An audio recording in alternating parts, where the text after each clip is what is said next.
El recién nombrado ministro de Gobernación propone declarar terroristas a las pandillas para incrementar la presión en contra de estos grupos delictivos. ¿Es esta la solución? Ese es el tema de la noche. Participe con la etiqueta SF Mara Terrorista. A continuación los dejo con la nota.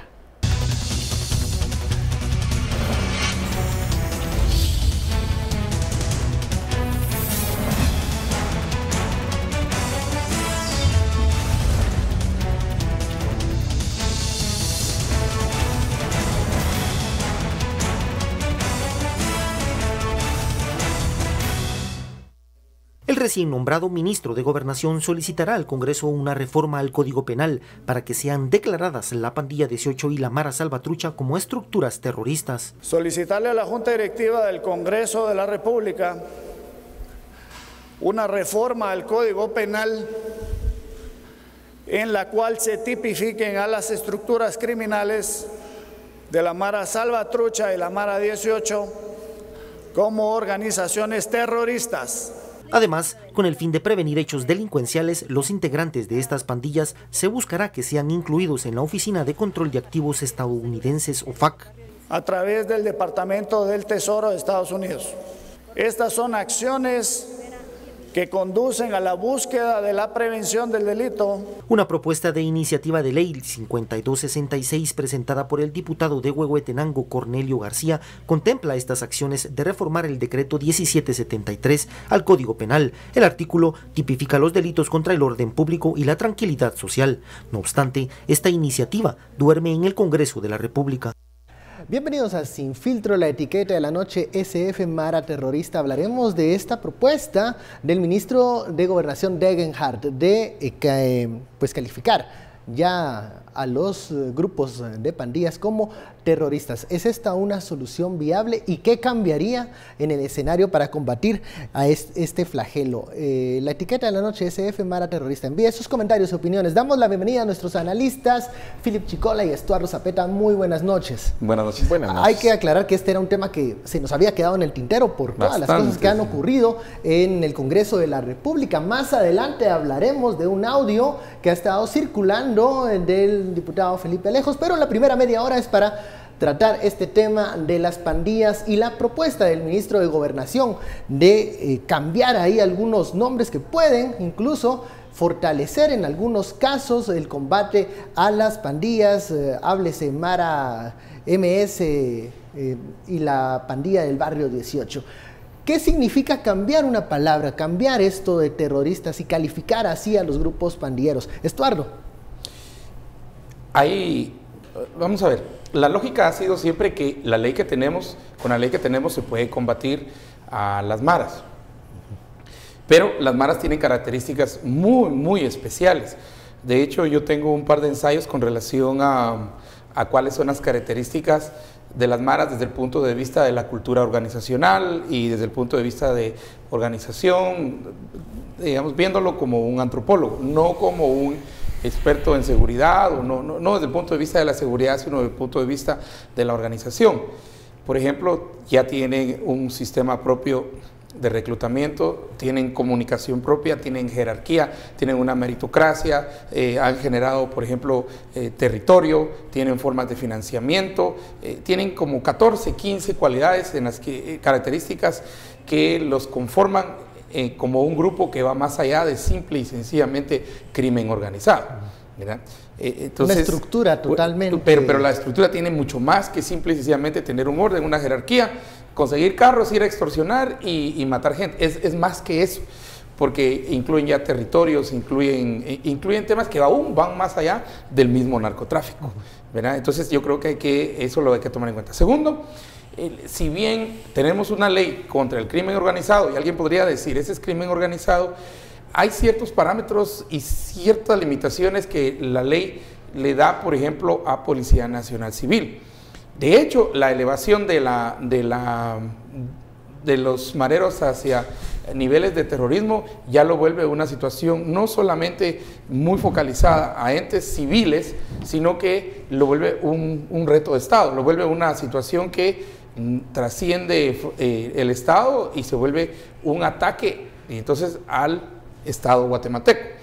Eso ya cambia también la forma de ver. Y tercero, creo que a nivel internacional, y me refiero en primer lugar a lo más cercano que es el Triángulo Norte, El Salvador y Honduras, estamos en una situación bastante similar y complicada, pero precisamente anoche el presidente de Estados Unidos, Donald Trump, mencionó 5 veces a la Mara Salvatrucha, el MS-13, ¿verdad? La MS-13, y hasta llevó a padres de víctimas, de niñas que fueron víctimas de la Mara Salvatrucha.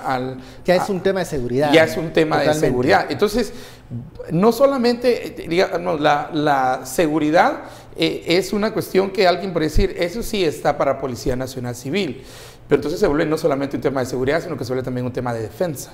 ¿Por qué? Porque cuando uno ve el recorrido de las maras, ¿verdad? Ese recorrido y ese fortalecimiento hacia el norte, también el paso por México. De hecho, México tendrá que incluirse en este proceso, sobre todo el sur de México, dentro de la conformación de las maras, con todas esas características que pues, uno puede ver que tienen. De hecho, es sorprendente que a donde se mueven, por ejemplo, en cárceles, los mareros, se mueven también los clanes familiares. Chimaltenango es el ejemplo que yo siempre pongo, porque cuando cambiaron de cárcel a mareros de la capital a Chimaltenango, las familias de los mareros se fueron a conformar colonias en Chimaltenango alrededor de la cárcel de Chimaltenango, y eso los mismos chimaltecos lo pueden decir. Entonces sí tenemos que buscar un asidero legal que sea más fuerte, que tenga, digamos, que le dé más colmillo, más garra a la acción contra estos, y seguir fortaleciendo lo que ya estamos haciendo. ¿Qué podría cambiar en la estrategia de seguridad y combate en contra de las pandillas con esto que propone el ministro Degenhardt, que también pareciera como una carta de presentación luego del cambio en el Ministerio de Gobernación, Felipe? Sí, vean, creo que un punto de partida interesante para analizar este caso, a ver, creo que es un tema que da para mucha discusión, conceptual, de propuesta, de definiciones, de agenda. Un primer punto de partida interesante es ir a explorar la definición de terrorismo, porque creo que hay que evaluar si el concepto terrorismo realmente engloba lo que es una pandilla, o si se necesita otra cosa o algo más o diferente. Si vamos a revisar, les voy a citar dos normas. El Código Federal de Regulaciones de Estados Unidos, que básicamente, y este es de finales de los 90s, define el terrorismo como el uso ilegal de la fuerza y la violencia en contra de las personas o la propiedad para intimidar o coaccionar a gobiernos, a la población civil o a algún segmento social en la persecución de objetivos políticos o sociales. A esta definición se le agrega una del Patriot Act, que es la ley que se aprueba después de los ataques terroristas del 11 de septiembre, Exacto. que básicamente dice, terrorismo implica actividades que involucren actos peligrosos a la vida humana y que estén en violación de las leyes criminales de Estados Unidos, que sean intencionadas y que tengan como objetivo intimidar, coercionar a una población civil, influenciar la política de gobierno o afectar la conducta de un gobierno a través de destrucción masiva, asesinatos, secuestros, y que ocurra dentro o fuera de la jurisdicción de Estados Unidos. ¿Por qué les digo esta definición? Porque si se dan cuenta, el concepto de terrorismo en el mundo está muy asociado a acciones políticas. Y ahí es donde, si nos vamos a ver listado de organizaciones terroristas en el mundo, el listado de organizaciones terroristas, por ejemplo, en el caso de América, y esto es la lista que el Departamento de Estado considera como organizaciones terroristas, están las Fuerzas Armadas Revolucionarias de Colombia, FARC, que tienen un objetivo político. El Ejército de Liberación Nacional Colombiano, también un objetivo político. Las Autodefensas de Colombia, objetivo político. Sendero Luminoso de Perú, objetivo político. Y luego, por ejemplo, organizaciones ya pues más sonadas como ETA en España, el caso del Yihad Islámico en Siria, las Brigadas Mártires Al-Qaaz en Palestina, Hezbollah en Líbano.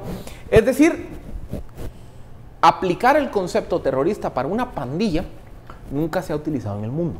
O sea, digamos que es una propuesta innovadora en ese sentido. Es decir, ni siquiera con la ofensiva sistemática que un Donald Trump está sometiendo a la MS-13, a la Mara Salvatrucha, el calificativo terrorista con lo que implica no se le ha aplicado a una pandilla precisamente porque pareciera que el elemento político es el eslabón que hace falta. Es el eslabón que hace falta. Pero ojo, eso no quiere decir que no haya que hacer nada. Las pandillas, ya como lo explicaba Estuardo, son o constituyen lo que se conocen como amenazas de cuarta generación. Exactamente. ¿Por qué? A ver, ¿qué es una amenaza de cuarta generación? Por ejemplo, ¿qué son los Zetas? Definime legalmente qué son los Zetas, Al Qaeda y la Mara Salvatrucha. ¿Qué son? Es una organización, es una entidad, es una empresa, es una sociedad, es una ONG. O sea, para empezar, el enemigo de los estados, sea narcotráfico, terrorismo o pandillas, hoy es una entidad amorfa que jurídicamente cuesta definirla. Segundo, son entidades que operan de forma transnacional. O sea, yo encuentro Mara Salvatrucha desde Los Ángeles hasta allá en Costa Rica. Yo encuentro Zetas desde el sur de Estados... Bueno, en Salvatrucha las tenés en España y en Italia, ¿verdad? Yo encuentro Zetas desde la frontera sur de Estados Unidos hasta ahora ya están llegando hasta Colombia. Yo encuentro, por ejemplo, a Al Qaeda o a ISIS en Siria, Turquía, Irak, etcétera, etcétera. O sea, son entidades que trascienden las fronteras. Tercero, tienen un poderío nunca antes visto. Por ejemplo, ¿cuál es el poder del narco? El poder económico. ¿Cuál es el poder de la pandilla? Lo que ya explicaba Estuardo. Ese elemento organizacional de cohesión que se genera entre los pandilleros. Desarrollan un lenguaje común, desarrollan un modo de vida, etcétera, etcétera. Y el terrorismo es un tanto similar, es decir, son entidades, en el caso del terrorismo, sobre todo el terrorismo islámico, que es el más conocido, son entidades que apelan a objetivos escatológicos, que están muy asociados a objetivos de fe religiosa. En el caso, por ejemplo, de que les leía de Sendero Luminoso y de las organizaciones guerrilleras colombianas, es un objetivo político. Entonces, ¿qué me dice todo esto? Hoy los estados, en general, se están quedando sin las herramientas jurídicas de política pública para combatir terrorismo, narcotráfico y pandillas. Y pareciera que de los tres problemas siempre van un paso adelante estos. Correcto. A la persecución todo crimen siempre va pasos adelante del Estado. Eso es. Entonces, digamos que el reto que se genera para atender cualquiera de los tres fenómenos es qué políticas se pueden desarrollar que permitan a los estados trascender en su capacidad para combatirlos. Entonces, por ejemplo, el narcotráfico, como se identificó que el poder del narcotráfico era el poder económico, ¿cuál es el mejor mecanismo para combatir al narco? Congelar bienes. Congelar bienes, extinción de dominio, es decir, o sea, te vamos a ir a capturar, pero vamos a ir por tus activos. A la raíz de lo que fortalece y alimenta la estructura. Lo que estabas diciendo, como no lo hemos visto en Guatemala y no lo hemos vivido en Guatemala, nosotros posiblemente, muchos, y veo los comentarios aquí, y dicen, no hombre, aunque tipifiquen de otra forma a la Mara, el delito, y aunque se declare terrorista, siempre van a ser, o sea, la batalla contra ellos parece bastante cuesta arriba y complicada. Esa es la lógica. La lógica es precisamente darle herramientas o pedir herramientas, y eso es lo que ha hecho el ministro, para tener una apertura más grande. Correcto. Pero hablabas de los estados y que siempre tienen un componente político en esta guerra de cuarta generación. Verá la 4GW se llaman estas. Y ya estamos también entrando a las 5GW. ¿No descartas que en algún momento las pandillas puedan tener un objetivo político también? Bueno, no es que podrían tener. ¿Van a eso? ¿Con quién negociaron en El Salvador? Con partidos. Con partidos, pero creo que ahí mucho de la culpa fueron la de esos partidos políticos. En El Salvador tuvieron la capacidad de sentar al Estado, pues, digamos, a los entes legítimos del Estado. Y ahí es donde ya la evoluciona, ¿verdad? Cuando ya cuando tenés que hablar de una tregua, de un grupo que no son soldados, que no es tu guerra convencional, tu guerra 1G, 2G, ni 3G, ¿verdad? Sino que ya es una guerra en la que un grupo organizado, con una cultura muy fuerte, sienta a los entes legítimos del Estado y hablan de tregua, ¿verdad? Y después de la tregua, pues si hay una baja en la criminalidad, pero esa tregua se quiebra. Es muy débil. Es muy débil. Entonces ya sentaron al Estado. Porque la tregua va condicionada a déjame meter tele en la cárcel, no persigas a mis hermanos. Pero cualquier cosa, pero sentaron al ente que toma esa decisión. ¿Ya? Y caso no es esa la lógica también con la cual se combate pues, las armas que se tendrían para combatir el terrorismo. Entonces, aquí sí se ve el Estado, es un tipo de guerra muy diferente, es otra conceptualización de la guerra, no es de un Estado contra otro Estado, es de entes que son bastante para nosotros amorfos, para ellos muy bien organizados, contra los cuales el Estado deberá luchar. Yo haría solo una corrección a la propuesta del ministro. O sea, a mí el tema de aplicarles el concepto terrorista, yo utilizaría otra alternativa, y es que tanto el narcotráfico, las pandillas, como el terrorismo, o sea, que son tres fenómenos criminales distintos en sí mismos, pero los tres fenómenos se combaten con una misma herramienta. ¿Cuál es? Que es, a ver, y esto es bien cuestionable y aquí los garantistas liberales me van a tirar tomates, que es lo que se conoce como la doctrina jurídica del derecho penal del enemigo. ¿Qué es doctrina? Es la doctrina jurídica del derecho penal del enemigo. Básicamente, a ver, ¿qué es lo que, dice el derecho penal del enemigo? Que básicamente hay ciertos actos criminales que atentan contra la seguridad y la estabilidad del Estado.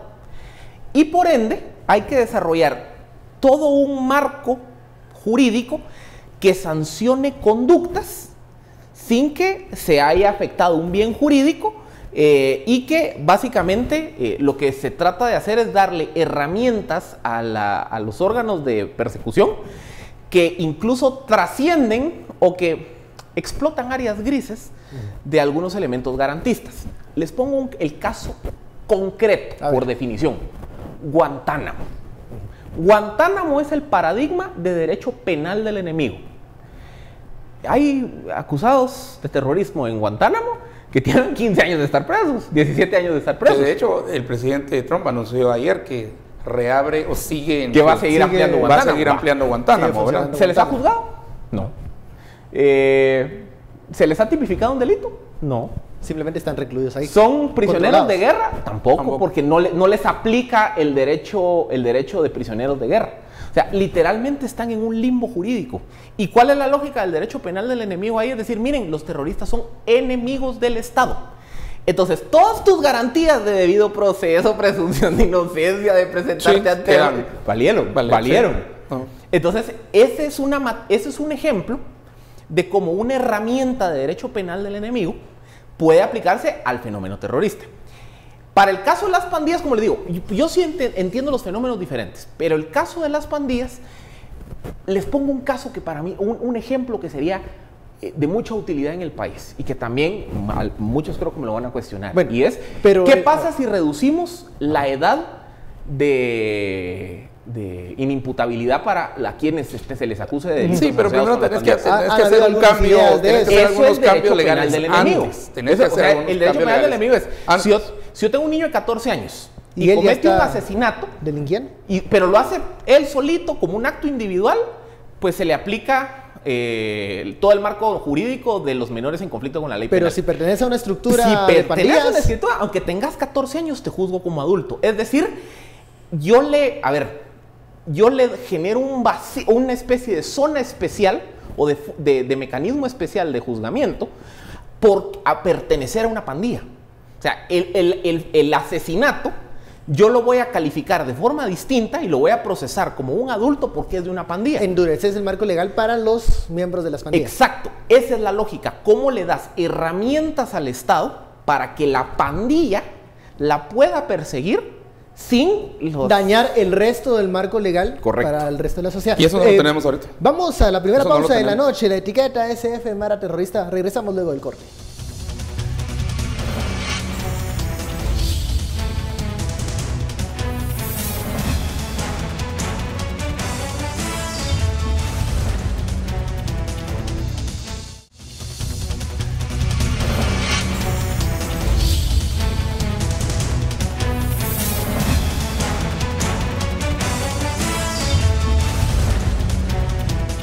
Regresamos a Sin Filtro, la etiqueta de la noche SF, Mara Terrorista. Estamos hablando sobre la propuesta del Ministerio de Gobernación de calificar ya a las pandillas como grupos terroristas. Gobernación busca herramientas para combatir este flagelo. Está yendo por herramientas legales que les permitan ir un paso adelante.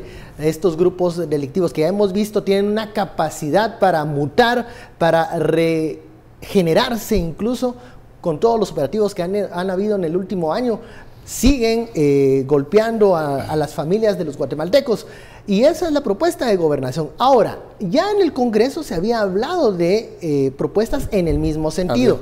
Creo que cuando se presentaron estas iniciativas percibimos también mucho protagonismo mediático con el término de terroristas y pandillas. Incluso se presentan en momentos en donde habían ocurrido ya algunos incidentes violentos que implicaban a la pandilla del barrio 18. ¿Cómo separamos lo que puede ser mediático con aquellas herramientas técnicas legales que sí pueden servirle al Estado para perseguir a los pandilleros? Vamos a ver, la propuesta no es cambiar el sistema. La palabra legal. Terroristas no va a hacer que desaparezcan las pandillas por arte de magia. Dos, lo que hay que fortalecer es el Estado. Pero vamos a ver, aquí, a partir de lo que tenemos en este momento, es qué tenemos y qué debemos hacer para fortalecerlo. El primer paso, y no es el único, es un cambio y una conceptualización bien diferenciada de qué es una mara. Posiblemente adelante salgan otros grupos. No sé, tenemos ahí por lo menos intentos de lanzamiento de un grupo que se llamaba Los Rojos, no sé qué, en Izabal. Luego la guerrilla, no sé qué, en Huehuetenango, que surgió, ¿verdad? Pero esas son como medias payasadas, ¿verdad? Estos no, pues, solo se medio armaron con unos fusiles viejos y tomaron una foto y se ponían un pasamontañas y ya decía que eran grupos, ¿verdad? Que iban a derrocar al gobierno y no sé qué más. No eran... En realidad uno los escuchaba y no tenían la fuerza, ni la organización, ni nada de eso. Ahora las maras sí la tienen. Y yo creo que aquí, aparte de solo la redefinición, ¿verdad?, y la reconceptualización de grupo terrorista, también hay fortalecimientos que no podemos echar en saco roto. Una cosa es todo el apoyo legal que se pueda tener. Y yo creo que Policía Nacional Civil, tanto en Guatemala, Policía Nacional Civil en El Salvador, Policía Nacional en Honduras, están teniendo el mismo reto y cada quien ha avanzado de manera diferente en este proceso. De hecho, en la reunión de fin de año en Antigua, donde estuvieron las tres PNCs, y tuve el honor de compartir precisamente estos temas con ellos y escuchar, ¿verdad? Uno se percata que en realidad hay bastante ya avanzado en tecnología, hay bastante avanzado ya en organización del gobierno, por ejemplo, para prevención, hay bastante avanzado en inteligencia, pero todavía hay ciertas restricciones legales que son complicadas. De la minoría de edad y de la imputación del delito es una de las cuestiones que siempre sale. Entonces, digamos, pero solo es uno, ¿verdad? Pero el Estado entonces no solo necesita fortalecerse, sino flexibilizarse en otros sentidos para llegar a esos lugares. Aquí hubo y hay que decirlo, hubo un programa que yo siempre lo he mencionado en tiempos precisamente del gobierno de la UNE, de Álvaro Colón, que se llamaba la Barrera de los 12, que era implementado por el Ministerio de Gobernación. Y ese tiene una lógica diferente. Este no está ya haciendo delincuente al niño, este no está haciendo delincuente a la patoja, al patojo, sino que empieza a trabajar, llega antes que las maras lleguen a reclutar patojos, llega a este programa y les pone actividades, tiene actividades que van diferenciando esto y en eso se va metiendo el mensaje de cuidado porque van a venir las maras. Esto fue aplicado mucho en la zona 18. Lástima que el programa ya no siguió, porque aquí esta sería una acción que con toda la fuerza que podría tener y el respaldo legal que podría tener el Estado, también el gobierno puede empezar programas muy fuertes en el área de la prevención. Hablar de maras no es no es hablar de qué vamos a hacer para castigar a las ya existentes, castigarlas. Esa es una parte del asunto. Y ahí tendríamos que hablar de las cárceles también, que ese es otro tema que ya lo hemos debatido aquí muchas veces. Pero vamos un poco hacia antes de la conformación de la clica, antes de la conformación de la mara. Miren, las maras están reclutando niños entre 8 y 12 años. Por eso el programa se llamaba La Barrera de los 12. A los 8 años, ya el niño empieza a ver en su alrededor y en su contexto de vivienda al marero. Y entonces el niño empieza, y la niña empieza a aspirar porque, digamos, está el marero y las novias del marero, amantes o lo que sean, y el niño de 8, 9, 10 años empieza es un concepto aspiracional, empieza a decir a los 9, 10 años, yo quiero ser así, yo quiero ser como este, y yo quiero, y es muy poderoso la instalación del concepto aspiracional en niños de 8, 9 y 10 años, y es lo que quieren ser. Además de eso, es lo único que miran alrededor, ¿verdad? Y yo estoy hablando de por donde yo vivo, ¿verdad? El Limón, la Maya. Hoy precisamente hubo problemas en la zona 6, en Santa Faz, pero también está Lomas de Santa Faz en la zona 18, la Alameda, todos estos lugares. Y no estoy hablando del sur, ¿verdad? Lioto, Villanueva, todos, y ni Ciudad Quetzal. Entonces, aparte del cambio en la conceptualización de los grupos y clicas de maras, también sí tenemos que pensar qué vamos a hacer para, ahí sí que empezar a quitarle el agua al pez. Y esto significa que los programas de prevención hay que triplicarlos, cuadruplicarlos, hay que multiplicarlos por lo que sea. Crear modelos alternos de desarrollo. Pero dirigido a los niños y en relación a los niños, a los papás. Porque aquí hay que hacer todo, entonces, un estudio sociodemográfico de dónde es que están el mayor reclutamiento. ¿De dónde saca el recurso humano la pandilla? Y que lo hace de forma tan exitosa. Porque más el recurso humano le permite entonces empezar a sacar el recurso económico. Y esos dos recursos lo mantienen. Pero ya al niño de 8 o 9 años le dicen, mira, pues, anda a dejar el teléfono allá al señor de la tienda. Y es para extorsionar. Anda a dejarle el teléfono a la tortillera. ¿Qué provoca que un niño tenga aspiraciones de integrar a una pandilla? Primero, porque no hay nada diferente alrededor. No hay alternativas que lo muevan lo ven para como otro exitoso. lado. Y de este lado tenés al marero. Y de este lado tenés, yo no sé, a Maluma o a no sé qué reggaetonero. Entonces, su concepto, su mundo es eso. Y ese menor probablemente vive en un entorno en donde hay desintegración familiar, no hay oportunidades, no hay una buena calidad de servicios públicos, particularmente educación, no hay espacios de recreación. O sea, los dos casos más exitosos que ha habido en el mundo de combate a las pandillas, Nueva York y Los Ángeles. Pero mira, de cómo empezar. Exacto. Ahí aquella lógica bien sencilla. Si necesitas un policía, por ejemplo, 2 policías, pero no son suficientes, tenés 3. Mira el precio.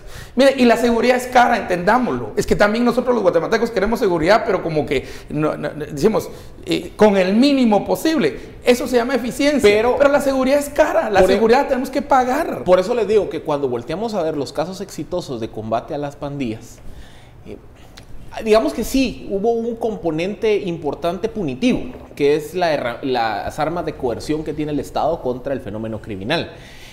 Pero realmente en donde estuvo el éxito de Los Ángeles y de Nueva York fue precisamente en quitarle el agua al pez. O sea, no era tanto encerrar por 500 años o darle pena de muerte a los pandilleros, no. O sea, el éxito de las políticas de combate a la pandilla en estas dos ciudades es que las ciudades hicieron inversiones multimillonarias, porque salió carísimo, en temas de recuperar espacios públicos, iluminar espacios públicos, garantizar presencia permanente de policía y fuerzas de seguridad en las zonas donde operaban las pandillas, garantizar que las pandillas no llegaran a las escuelas, y si había conatos de movimientos de pandillas adentro de escuelas, automáticamente eran desarticulados. Es decir, la verdadera solución estructural al fenómeno de las pandillas, en donde ha sido más exitoso, más que la intervención punitiva, fue un tema de cómo evitar que todos estos jóvenes potenciales pandilleros cayeran en manos de las pandillas. Entonces, por eso les digo, esa es la parte en donde sí, yo estoy de acuerdo que hay temas en donde hay que dotar al Estado de Guatemala de más herramientas legales para combatir el fenómeno, el tema de la inimputabilidad de menores. Otro que se me ocurre, que estoy pensando en voz alta, por ejemplo, allanamientos extraordinarios, extemporáneos, en el caso de delitos asociados con pandillas. Temas como, por ejemplo, reclusión de pandilleros en los centros de detención, porque el gran problema que hay es que si yo no empiezo a desarrollar cárceles específicas para pandilleros, siguen haciendo la feria que hemos estado viendo en el Boquerón, en Canadá. Y solo van a dar la vuelta a la cárcel. Y se vuelve ahí en la sede central de los Pero por eso les digo, digamos que el poder punitivo del Estado va a ayudar. Pero si yo realmente quiero evitar que las pandillas sigan creciendo en el tiempo, la solución y fíjate que uno de los problemas que se observa, por ejemplo, en el área donde yo vivo, en la zona 18, que ojo, es el área más roja de todo Centroamérica, y eso hay que ver el reporte reciente de ciudades peligrosas en el mundo. Nosotros, pues, desafortunadamente estamos en el top 10 de las ciudades peligrosas, ¿verdad? Y tiene que ver con el número aunque ha bajado la criminalidad, el número todavía sigue siendo alto para las mediciones de ciudades peligrosas.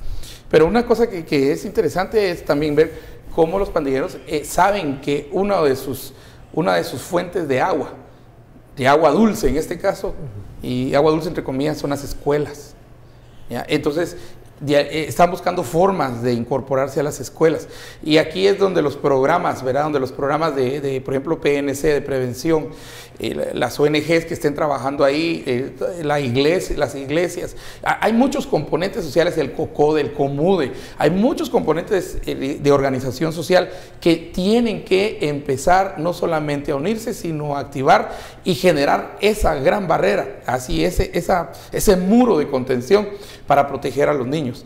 Porque una vez se meten a las escuelas, olvídense, cuesta mucho sacarlos, ¿verdad? Y entonces ya un niño jala a otro y otro niño jala a otro y empieza una cadena que después es bien complicado quitarla. Y yo creo que hay que ver también casos exitosos. Uno de los casos exitosos que estabas hablando pasó algo que ya ha sido estudiado, y es que los policías que llegaban a los lugares que vos decís, por ejemplo, Nueva York, y empezaban a conocer a la gente de la comunidad, sabían dónde vivía, sabían el nombre de las personas, sabían el nombre de los niños. Creaban lazos de confianza. Exacto, de confianza y de comunicación. Eso, al mismo tiempo que genera confianza, te genera inteligencia. A ver, el diputado Leonel Lira, que nos envía un mensaje con la etiqueta SF Mara Terrorista, nos dice que es necesario aprobar la modificación de la ley Pina, que es endurecer penas para los menores de edad que integran pandillas. Y él ha propuesto eso. Sin reducir la edad de imputabilidad. Ahí está, es exactamente lo que hablamos. Es, otra vez, ni menor de 14 años, cometiste un asesinato aislado, te aplica Pina, que te aplica todo el marco de menores en conflicto con la ley penal. Pero menor de 14 años, que sos parte de una pandilla y cometiste un asesinato, te juzgo como mayor. O sea, se hace una excepción a la norma. Y por eso les digo, yo creo que más que el concepto, porque otra vez, yo creo que aquí en Guatemala tendemos a estirar un poco los conceptos, pero más que el concepto de terrorista, yo creo que realmente aquí lo que hay que hablar es de un marco jurídico extraordinario para atender la capacidad punitiva del Estado frente a las pandillas. Porque el Estado está desbordado. Eso es. En esa situación. Pero también reconociendo... Necesita otras capacidades. Correcto. Pero también, eso es punitivo. Eso es para castigar lo que ya pasó. Eso debe ir acompañado con un plan todavía con mucha más inversión y mucha más fuerza de prevenir que eso no suceda en el futuro. Ahorita es tratar lo que ya tenemos. Pero ¿qué estamos haciendo para que eso que pasó no vuelva a pasar? Y otra vez, miren, es a los 8 años. Yo sé que me van a decir, yo sé que los papás se asustan. No, pero a los 8 las noticias años, de sicarios de 14, de 11 años. Y miren, y entrevistar a un sicario en la zona 5 de 11 años, que el que mató a este señor ahí en el barrio, en el mercado, ¿verdad? Que San Pedrito por ahí. Y él mismo te cuenta que ya no le da pena. ¿Y por qué? Porque ya lo había hecho, creo que llevaba 11, el mismo Patojo lo contó, creo que había matado como no sé cuántas gentes. Entonces ya la número 11 no le causa ni remordimiento, no lo ve. Esto es como una película brasileña muy buena que se llama La Ciudad de Dios. Así es, que relata toda esa dinámica social. Desde pequeño hasta cómo llega a ser el pandillero dominante de la favela más grande que el mundo, creo yo. Y entonces cómo al final se van quitan el sentimiento de que es lo primero que el marero tiene que quitar a los 13, 14 años, anda a matar a aquel, porque ese es un rito de entrada, de iniciación a la mara, a la edad que lo hace, pero no empezó a los 12, 13 años, principió a los 8. Desde que comenzó a admirar a esos pandilleros. Aspirar a llegar a ser el líder. Vamos al corte, la etiqueta SF Mara Terrorista. Al regresar, hablamos de otro tema que tenemos preparado.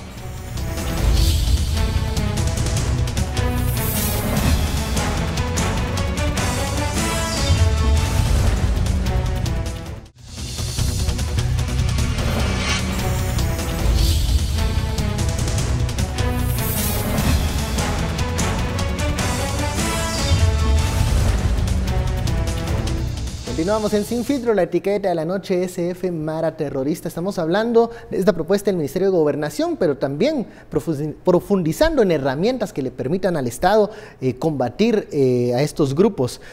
Philip mencionaba uno en el corte. Les decía, hablamos de un caso, por ejemplo, el de revisar, y que lo proponía ya específicamente, porque aquí lo hablamos muy a nivel macro conceptual, el diputado Leonel Lira, que es decir, bueno, la ley Pina, hacer la excepción que para aquellos menores que participan en pandillas, que se les pueda perseguir como adultos. Otra alternativa, por ejemplo, hablando de otra vez, más que aplicar el concepto de herramientas, la herramienta de la competencia para juzgar delitos de pandillas, por ejemplo. Los delitos de pandillas tienen la misma complejidad que los delitos del narcotráfico en cuanto a la seguridad de los operadores de justicia. ¿Qué quiere decir esto? No pensemos tanto en la ciudad de Guatemala, sino vayámonos a cascos suburbanos. Detienen a un pandillero sanguinario en Chimaltenango por posesión de droga. O sea, ese es un delito relativamente menor. Puede pasar. Va. Pero todos en Chimaltenango saben que es un delincuente sanguinario. Lo que pasa es que la fiscalía no ha encontrado pruebas para procesarlo por algo más. Entonces lo llevan con un juez penal de turno o con un juez de instancia de Chimaltenango. Entonces cuando lo tiene ahí sentado en el banquillo de los acusados, el juez dice, a ver, me lo están acusando de posesión de droga, pero yo sé que este sí es un carnicero. Y aparte yo sé que vive en el mismo barrio donde vive mi abuela o donde viven mis amigos, mis parientes. Entonces el mismo operador de justicia se siente amenazado por la situación en la que está. Entonces una medida extraordinaria, ¿cuál sería? Que se creen más juzgados de mayor riesgo, como ocurre con los delitos de delincuencia organizada, y que los delitos asociados a pandillas, ya sea desde el pandillero que tiene 100 asesinatos en su haber o delitos relativamente menores, pero en el contexto de las pandillas, estén sujetos a una jurisdicción de mayor riesgo. Porque, ¿qué tiene la jurisdicción de mayor riesgo? Bueno, que hay más herramientas de seguridad y protección para los operadores de justicia. Ahí hay otro mecanismo para darle más poder al Estado para que el operador de justicia no flaquee ante el pandillero, que es lo que se hizo con el narcotráfico. Algo que hemos visto en el momento en donde se capturan a pandilleros es que los llevan al juzgado y muchas veces son liberados. Esto es algo que ocurre de forma recurrente. Incluso los juzgadores a veces hacen la anotación de tal vez falló algo en el momento de la detención, el parte o policial, el parte no se hizo. Hay también, creo que una improvisación al momento en que se enfrenta y se combate a las pandillas y se permiten estas áreas grises que hacen imposible mantener retenido a ese presunto pandillero, aunque todos sabemos que realmente sí lo es. Eso se está dando menos. Sí, pero es algo que se ha ido aprendiendo. Sí, en el camino se ha rectificado, pero se ha dado. De hecho, ahorita no se ha dado. Que salga el último más famoso fueron aquellos que grabaron su video. Sí, pues, los capturaron y los volvieron a liberar. Y los volvieron a liberar. Porque, pero si viste al final, sucedió lo que era una juez de Villanueva, de Misco. ¿Sí? Mandó pues el mensaje que por favor al MP que primero formen un mejor caso y que manden a las personas pues más aptas para presentar este caso frente a la juez, porque no ella con lo que miren, los jueces, por más que nosotros digamos o nos sintamos mal por ello, o nos enojemos con los jueces, el juez lo único que tiene frente a él o ella es las pruebas. Y esto es el MP. Entonces aquí estás estás martillando en otro punto. Al MP también hay que fortalecerlo en términos de cómo se formulan las acusaciones, digamos, contra un pandillero, que es de una naturaleza bien... ¿Qué pasa si es menor de edad? ¿Cómo se va a atender? ¿Cómo se va a imputar? Y esa es la relación. Acuérdate que al final es una cadena de justicia, ¿verdad? No son círculos separados, hay una continuidad en la cadena de justicia, que al final, desafortunadamente, termina en la cárcel, y en la cárcel... ahí debería terminar, pero regresa otra vez a la sociedad, y eso es lo que nosotros hemos estado pensando. Pero aquí preguntan qué es la ley PINA. La ley PINA es la ley de protección integral a la niñez y a la adolescencia, es de 2003, ¿verdad? Y están preguntando también acerca de la película, se llama La Ciudad de Dios. Es una película brasileña, ganó muchos premios, y es la conformación precisamente de un grupo de mareros, escrita por un periodista, el guión lo escribió un periodista, era en un área, y cómo al final la guerra entre ellos mismos se autodestruye. Algo que se puede, digamos, un ejemplo que se vive en muchos países. Y cómo la comunidad se queda en medio de la guerra de los dos grupos, ¿verdad? Y eso es lo que estamos en nosotros. Porque al final, ¿cuál es el objetivo, la meta última? Es la protección de la ciudadanía, que precisamente todas las leyes antiterroristas en Estados Unidos y todo, ¿qué es lo que buscan? La protección de la ciudadanía civil. Entonces, una transformación en la normativa, que eso lo tiene que hacer Congreso. Una mejor preparación del MP, ¿verdad? Una reconformación de las cárceles, pero ante todo eso, con un gran esfuerzo, pero un enorme esfuerzo del muro de protección para la prevención. Y de eso sobre la base de la inteligencia, sobre la base de esa información constante que va saliendo. Y esa información pues proviene muchas veces de la ciudadanía misma. Y yo siempre he puesto el ejemplo, ¿verdad? Que si uno llega a la... Yo porque lo he hecho, ¿verdad? Como investigador social, uno llega a la comunidad y le pregunta al señor del pinchazo que si lo extorsionan, él te va a decir que no. Por lo que decís, Felipe. Por el miedo que el miedo que tiene. Vale. Pero si yo le pregunto al de la barrotería, ¿verdad? Que si lo extorsionan, no. Pero fíjese que al señor del pinchazo sí. Y entonces cuando empezás a cruzar información en los niveles de, digamos, de triangulación o más de información, te percatás que todos están siendo extorsionados, pero nadie se atreve a decir. Ahora, del otro sí, o de la tortillera. O lo que hablábamos acá, Estuardo, que era en el programa Escuelas Abiertas, en donde llegaban muchos adolescentes y menores y familias. Ahí también era un espacio de convivencia, pero también de mucho intercambio de información. Recreación, pero también había mucha información. Y pasa algo muy interesante. Recuerden que al final en las ciencias sociales la observación es un método primo. Entonces las autoridades empiezan a observar.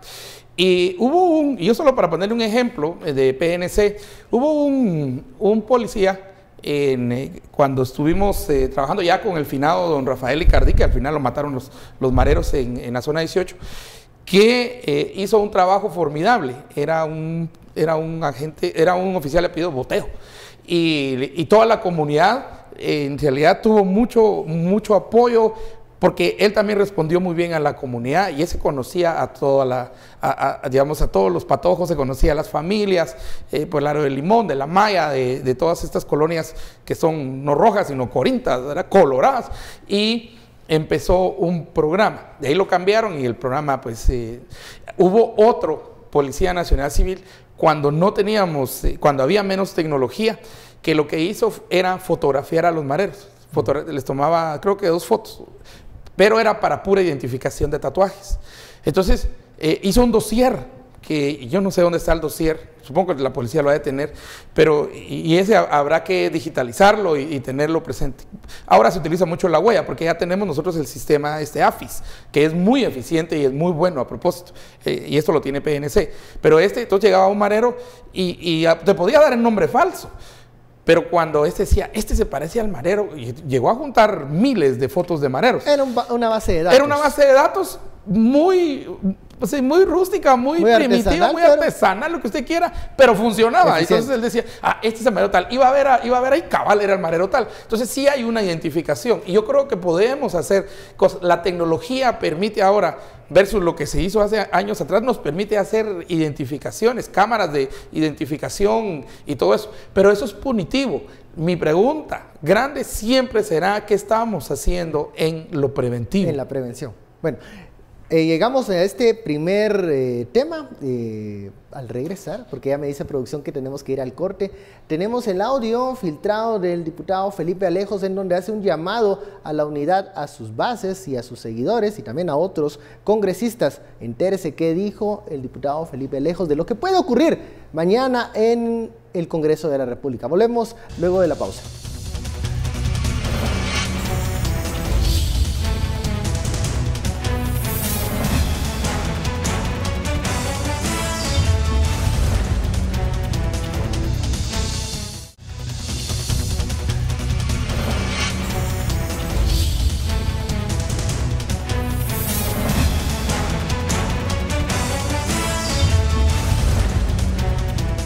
Regresamos a Sin Filtro y como les dije antes de la pausa, aquí está el audio filtrado del diputado Felipe Alejos. Escuchemos.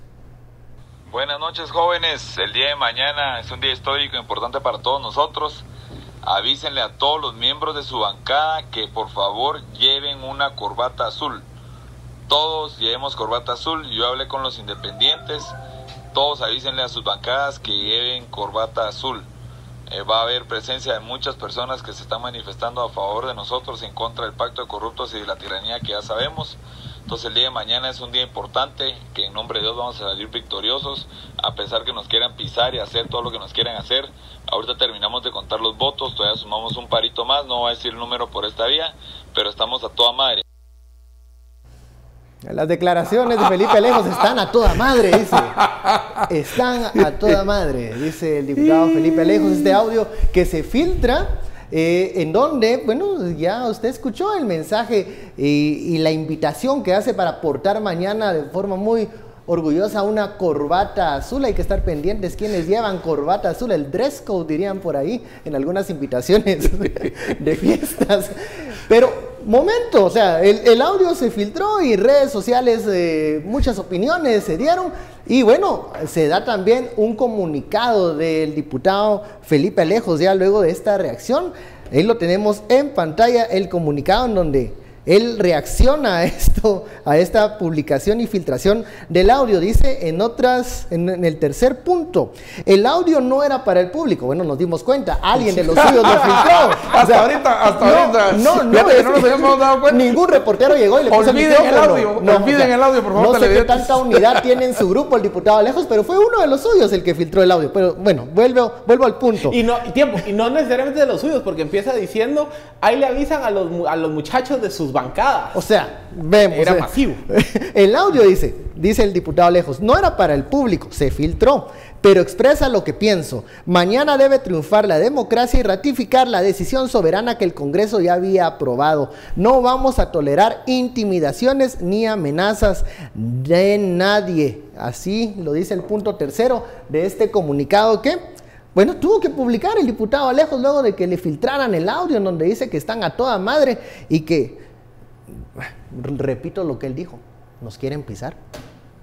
Así llama él a estos uy, qué boquita. Déjeme, Dios mío, yo solo estoy repitiendo lo que el audio. Uy, televidentes, evidencia.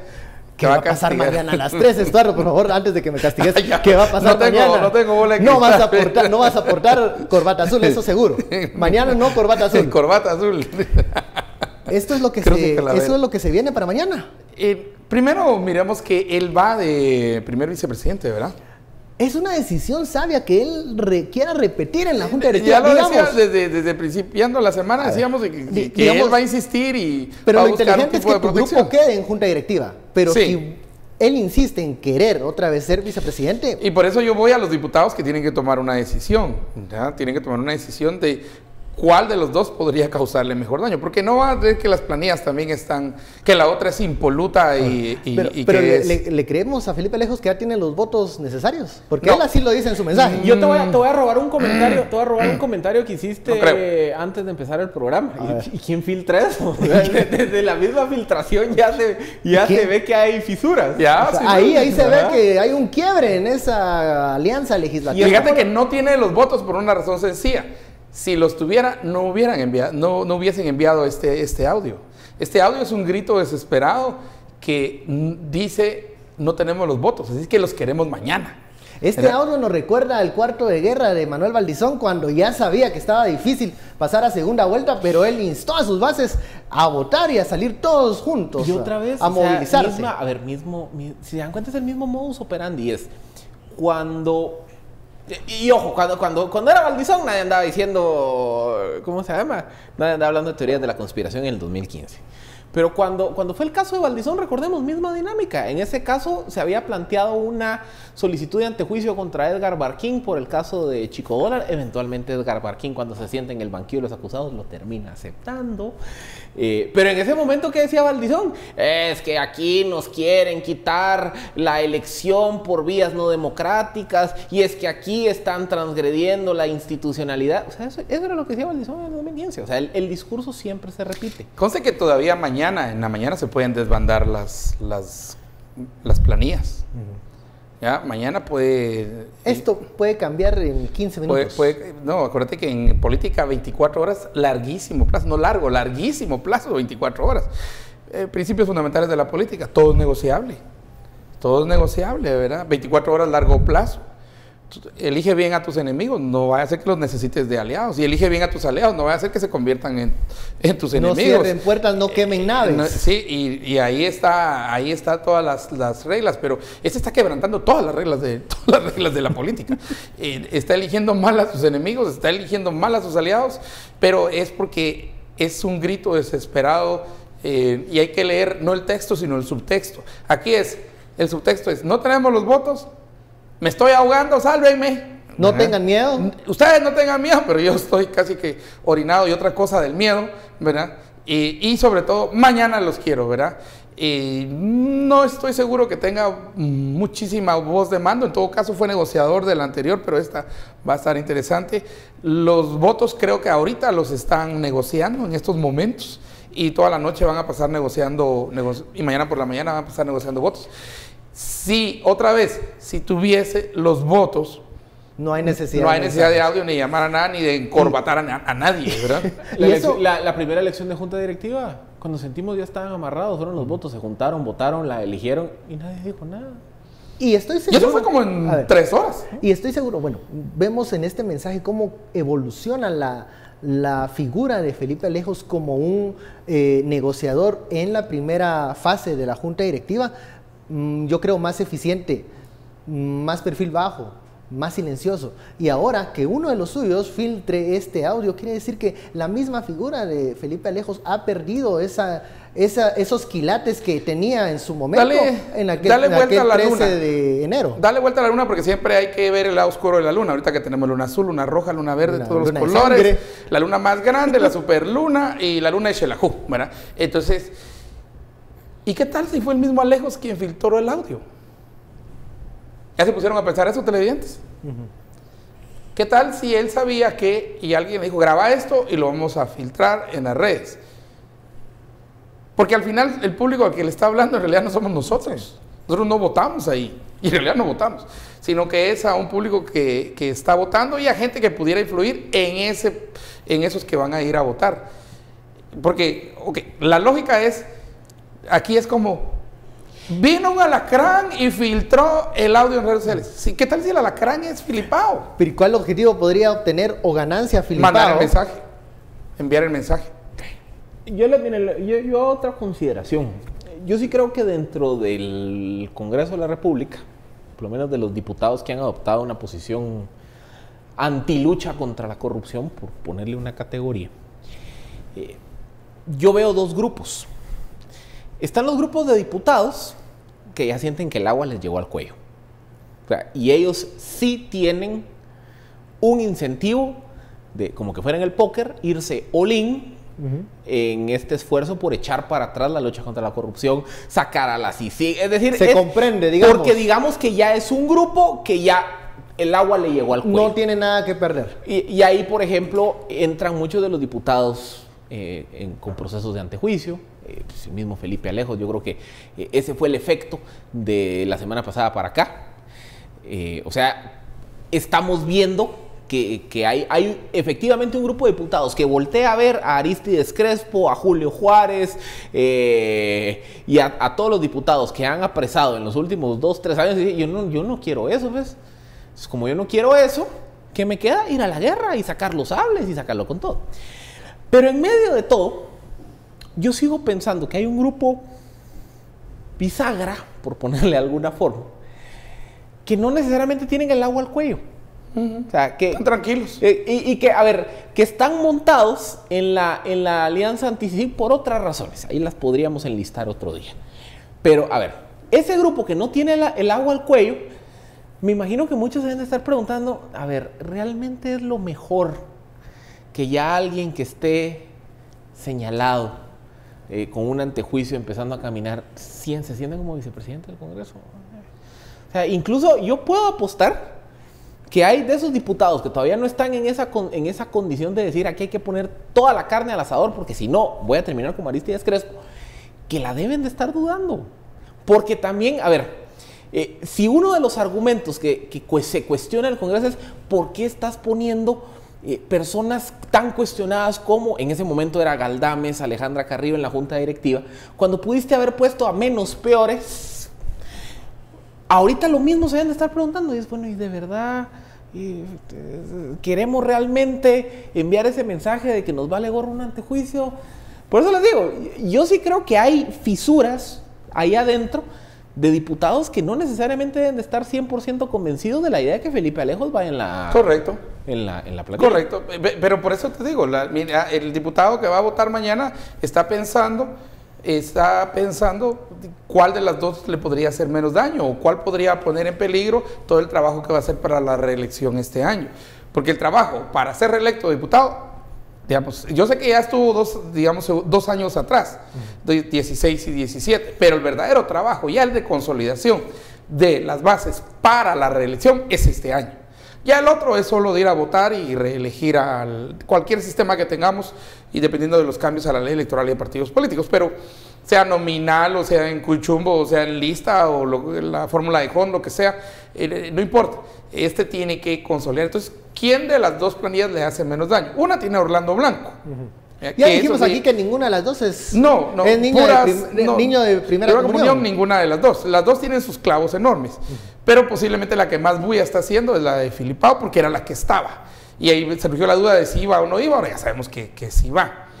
De hecho, mandan aquí los precios del apartamento, no sé qué, de Filipao, y preguntan si eso es con qué dinero. No lo sabemos, yo no lo sé. Tendría que investigarlas, sí, tendría que investigar otros, ¿verdad?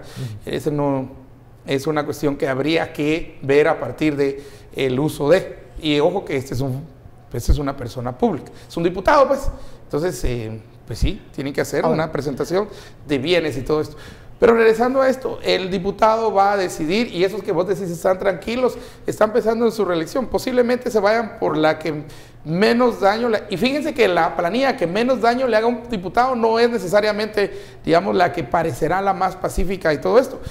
Y aquí puede ser que la planilla que más bulla genere dentro de ellos mismos y a donde van a clavar A, B, C y D, y que va a ser esa junta directiva, entre más esté la atención sobre la junta directiva, menos va a ser la atención sobre Entonces, un diputado también valora eso, valora esa posibilidad que mientras el lío esté en aquel lado, yo sigo fortaleciendo y consolidando mi posibilidad de reelección en las elecciones 2019. Entonces, no es que necesariamente la de Montenegro sea la que represente mejor. Puede ser que la bulla y los gritos y lo que está generando también le sirva mucho al otro, porque entre más bulla aquí, más silencioso pasa. Ahora, mañana hay también que estar atentos a 3 de la tarde, ¿no? 3 de la tarde, que presenten, luego de que se rechazó un recurso de ampliación que presentó el Congreso de la República ante la Corte de Constitucionalidad, entre otras cosas, los magistrados hacen unas observaciones de lo que resolvieron que pudiese complicar aún más las planillas, la junta directiva, incluso las presidencias de comisiones. Philip, yo sé que ya se nos está terminando el tiempo, pero demos un adelanto de lo que puede pasar mañana. Básicamente, miren, en esa ampliación de criterio que emitió hoy la Corte de Constitucionalidad, dice algo así como, mire, es cierto, había un periodo de gracia de 30 días en donde el diputado se podía cambiar de bloque, porque ahora que está prohibido, y se iba a reconocer a esos bloques. Pero después la Corte dice lo siguiente, pero eso no exime que a esos diputados no les aplique la prohibición del artículo 50. ¿Cuál es el artículo 50? El que prohíbe integrar junta directiva. Pero por asociación implicaría también presidencia de comisión. Entonces, la Corte, digamos, es un tema que no se le ha puesto mucha atención. Yo cuando leo ese razonamiento, me parece que la Corte está diciendo no tránsfugas. Punto. Ya si te pasaste en el periodo de gracia o después. No, léelo bien, porque ahí lo que la Corte está diciendo es, mire, después del 25 de febrero. No lo está diciendo, no lo está diciendo. Está la Corte, no, en la primera, en la no, pero es que estoy leyendo la ampliación que salió hoy. No, pero la ampliación, hoy, tiempo, la ampliación de hoy. No te está diciendo que tránsfugas, no. Te está diciendo que hay que ver los tiempos. Hoy no te lo está diciendo. ¿Qué es lo que le aplicaron a Carrillo? Hoy. Esa es la ampliación de hoy. Ajá. Esta norma hace referencia a la solución que el legislador sopesó para resolver un aspecto fáctico y armonizarlo con hoy. En materia de la lucha contra el transfugismo, sí. Al establecer la posibilidad para que un diputado que hubiera renunciado al partido político que lo propuso pudiera integrarse a un bloque legislativo dentro del plazo de 30 días establecido para ese fin. Va, o sea, está 25 de febrero, 25 de marzo. Eso ya lo habíamos visto en la resolución. O sea, está diciendo, si te cambiaste en esos 30 días, te voy a reconocer el cambio. Pero después dice... Que la ley no dice... Sin expresar que al realizarse un traslado de bloque legislativo, les exima de la prohibición que ese mismo decreto incorporó al artículo 50. Eso se llama Carrillo. Porque ellas... No, porque te está diciendo que incluso el tránsfuga hacia adelante le aplica el artículo 50. Yo, en esos 30 días, yo te voy a reconocer que te cambiaste de bancada. Pero el legislador no estableció que haberte cambiado de bancada en esos 30 días no le exime. Te eximía de las prohibiciones. Eso es Carrillo. Eso fue lo que le aplicaron a Carrillo. Oí otra vez, perdón. Oí bien. Eso fue. Y por eso es que no aplica a los otros tres, porque fue contra 4. Oí la diferencia. Es que ahí está la ampliación que va a ser polémica para mañana. La posibilidad para que un diputado que hubiese renunciado al partido político que lo propuso pudiera integrarse a un bloque legislativo dentro del plazo de 30 días establecido para ese fin. Sin expresar que al realizarse un traslado de bloque legislativo se les exima de la prohibición que ese mismo decreto incorporó al artículo 50. Lo que está diciendo es, el artículo transitorio permitía el cambio. Pero no hay un artículo transitorio que diga, si te cambiaste, no te aplica la prohibición. Entonces, ¿la Corte qué está diciendo? La Corte está diciendo, te voy a reconocer que te cambiaste de otro bloque, pero la prohibición te aplica. Eso va a generar una polémica. Entonces mañana se está contradiciendo la Corte, porque en el anterior, lo de Carrillo, Galdames, y los otros, voy a hacer como la Corte de Constitucionalidad. Se terminó el tiempo. Seguimos mañana. Esto va a estar muy interesante en el Pleno del Congreso, porque la Corte está desarrollando, ampliando algo que va a estar muy interesante. Feliz noche, nos vemos mañana.